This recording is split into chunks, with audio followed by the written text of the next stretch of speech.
Webafethu, aningitshele, iliphi i-defender la ku-PSL elideserve i-PSL Defender of the Season?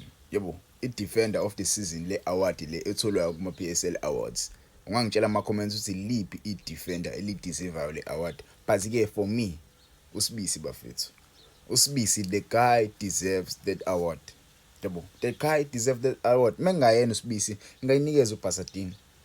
Yabo ngayinikeza uBasadini. But mase ubheke i-performance yaSibisi. I-performance yaSibisi since kwalimala uNda, uSibisi stepped up and showed ama-fans, even though ama-fans ayengabelieve kuyena. Yabo esafika uSibisi mfethu esapherishwa benalo mjida lo uSesana. Ama-fans amaningi ayemgxeka uSibisi. I used to do videos last year. Ngireprimand ama-fans ngiwatshela ukuthi bafethu iyekeni lento. Yabo iyekeni lento eniyenzayo yokugxeka umdlalweni. Yabo bethu uSibisi uyaboza, uSibisi uslow, uSibisi akwazi ukudlala ibhola from the back. And I used to think ama-fans awamthanda, ayamzonda indlela ayenza ngakhona. Yabo, because indlela ayedlala ngakhona uSibisi babesho ukuthi amjida akwazi uqala ibhola emuva. Uyaliqumuza ibhola, akwazi ukudlala ibhola at the back. But ke umjida akawalalelanga ama-critics akhe mfethu. Yabo waqhubeka wadlala i-disc mfethu, wangawalalela abantu ukuthi bathini. Yabo kwalimala ke lo mfana lo Sesane. Ekulimaleni kwaSesane bamdlalisa nobani? Bamdlalisa noXoki. uXoki ubuya kwi-injury, a long term injury, umjida wengenayo match fitness. Yabo. So wadlala uXoki wangadlala kahle at the back. Wangadlala kahle at the back. Orlando Pirates lost some games. Yabo. And abuyela lama critics lawa ayemcriticize uSibisi at the first leg of the season. Babuya bathi yes, uSibisi benoXoki baboza badeserve ugqoka ijezi le-Orlando Pirates. Ngabuya futhi ngasho ukuthi hayibo sine defender lapha. uSibisi is one of the best defenders esinawo ku-Orlando Pirates. Kahle i-Orlando Pirates inama defenders answephi ku-Betway Premiership. Yabo inama defenders answephi ku-Betway Premiership.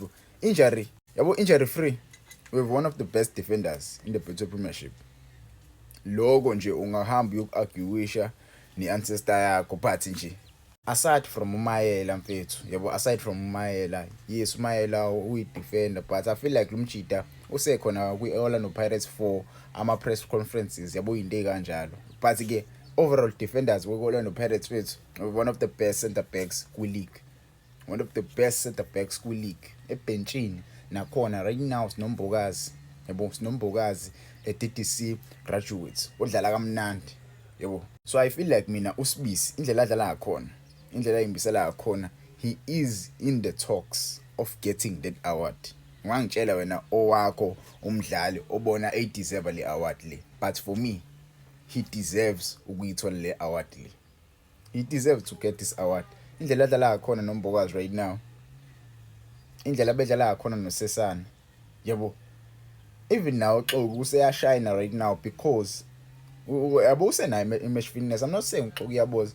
uXoki beshayo i-match fitness. Umjida siyamazi, Shaka Zulu bafethu last season was one of the best defenders edlala lo Pirates benonda. Yabo bebedlala kamnandi last season. Umjida beshayo i-match fitness now usebuyile. Yabo even naku Bafana uSibisi uyadeliver. Even kuBafana Bafana. So ungangizela nongizela kona but for me umjida uyayideserve. Ku-Orlando Pirates i-performance yakhe iphezulu, nakuBafana Bafana futhi i-performance yakhe iphezulu. Ungangitshela ke i-defender elideservayo le award le beside uBasadini. Ungangitshela ukuthi liphi. For me I think uBasadini uclose kuSibisi kuma defenders akhona kwi-Betway Premiership. Yabo ngesithi umbokazi usathana kufika. Ufike kwi-second leg of the season, so we cannot say it's umbokazi. Yes umbokazi udlala kamnandi but we cannot say umbokazi oye deserve. Yebo, ungangitshela wena lapho kuma comments.